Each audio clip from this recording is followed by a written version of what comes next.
大家好，我係 Agent15，歡迎收睇英國科嘅第4集。上集分享咗聖誕節正日我哋喺倫敦點樣過，今集第一集我哋去咗 Covent Garden， 搭 Tube Piccadilly 呢條線呢就可以直達呢個 Covent Garden 呢個站噶啦，一出右轉就係噶啦。Covent Garden 亦即係荷芬園啦，咁喺17世紀嗰陣時已經係大型街市嚟噶，而家已經演變成為咗文青市集啊！有好多唔同嘅鋪頭噶，連鎖店、手工藝品、小食店、cafe 都有嘅。我哋就入咗呢一間 Vita， 應該係咁讀，諗住買下手信啦，但最後都冇買到，因為其實機場都會有噶，好出名嘅。之後見到呢間網上人氣嘅曲奇店 Ben's Cookies， 咁啊買咗塊試試 Triple Chocolate， 好食嘅，有少少流心添。但如果再熱翻少少呢，就更加好啦。市集落一層呢，就全部餐廳嚟噶。咁啊，唔知係咪我哋太早嚟嘅原因啦？咁啊，全部都冇開喎，定係聖誕節冇開呢？本身落嚟呢，就唔係為咗揾嘢食嘅，其實係諗住揾廁所啊。點知廁所同埋餐廳一齊唔開，咁就要揾到市集外邊嗰啲公共廁所啦。嗱，要收錢㗎吓，好在我有銀仔啫。去歐遊呢，真係隨時帶定啲銀仔喺身啊，因為大部分嘅公共廁所呢，你都係要俾錢㗎。10月嚟到呢度呢，就有好多聖誕佈置嘅，仲有一棵巨型嘅聖誕樹喺廣場中間。呢個廣場中間呢，都有人喺度做一啲街頭表演㗎。咁相比起菠蘿市集，呢個市集個 vibe 呢就會 chill 啲，同埋人少啲。中意文青 style 嘅觀眾應該會中意呢度嘅。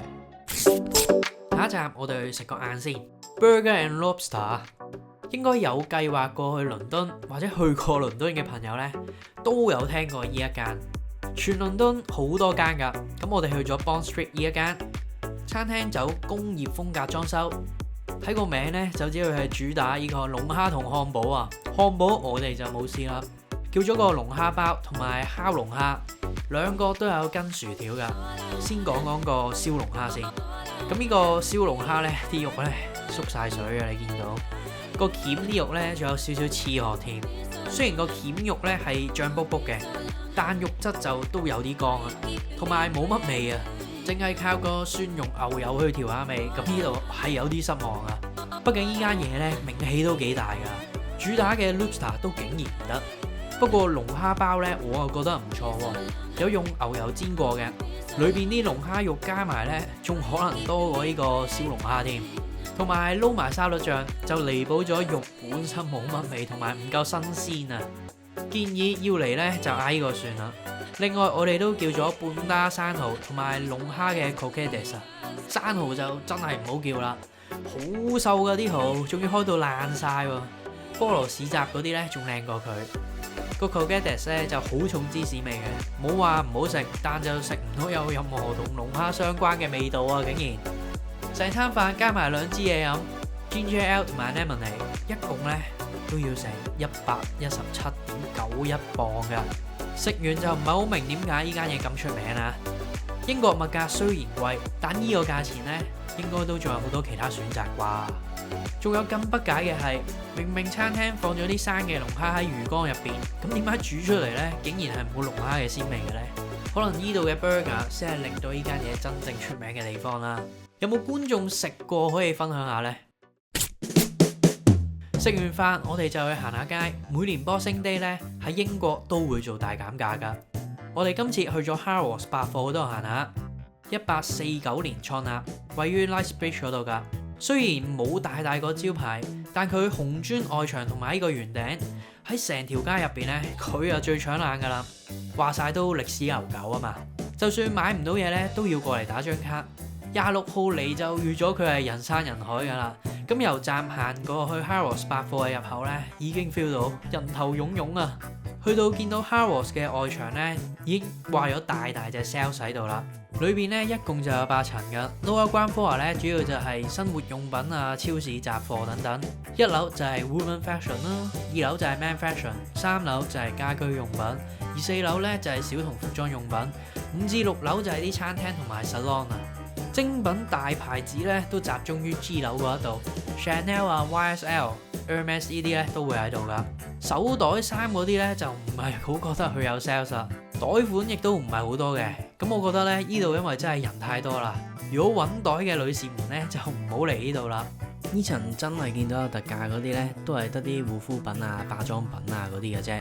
應該樓上男女裝啊、家居用品都有減價嘅，但人太多啦，就冇乜心機行啦，真係。所以我哋最後咧都買唔到啲咩好抵嘅嘢，不過儀式感上邊都買咗個手袋當聖誕禮物啦，唔抵㗎。原來嚟 Harrods 咧係騙局嚟嘅。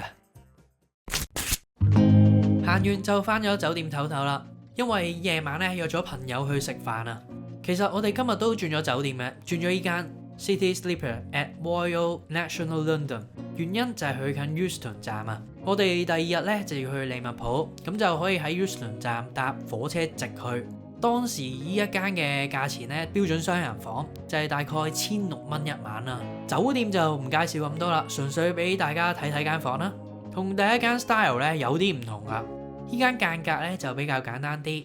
入到去左手邊就係廁所，右手邊就係衣櫃同埋行李位啦。直入就係房啦，簡單乾淨，空間足夠，基本嘅嘢都有提供噶。咁地點其實都 OK 嘅，佢最近嗰個站咧係 Russell Square。咁你話去大英博物館咧都近㗎呢度。如果你話簡簡單單嚟瞓一晚咧，呢間 OK 嘅。喺酒店休息完，我哋就去咗唐人街同朋友食飯啊。朋友就揀咗間中餐文興酒家，我個 friend 咧就話佢有翻出過啊，所以應該 OK 嘅。去到就要等下位嘅。我哋4個人咧就叫咗白胡椒豬肚湯、燒鵝、炒菜、豉椒炒鵝。價錢呢度就唔係好記得嚇，但係滿足嘅，味道亦都唔差，一定滿足過同埋平過今日晏晝嗰個 Burger and Lobster 先嚇。如果你係亞洲胃呢，食咗幾日西餐呢，咁啊點都要食翻餐飯去暖下胃嘅。咁依間 OK 嘅，仲有機會聽到侍應講廣東話添。食完飯之後，我哋就去咗間酒吧度睇下波。酒吧就冇乜特別，純粹體驗一下 local 人嘅娛樂，就係得閒冇嘢做就入間酒吧飲酒睇英超啦。之後散步去咗西敏橋嗰邊睇睇倫敦嘅夜景，沿途仲會見到晒 Big Ben 啊、London Eye 啊同埋 Country Hall 啊。過埋條橋仲可以睇埋呢個 Graffiti Tunnel， 係幾特別嘅，超靚同埋好大型噶，係倫敦嘅一個合法塗鴉藝術區。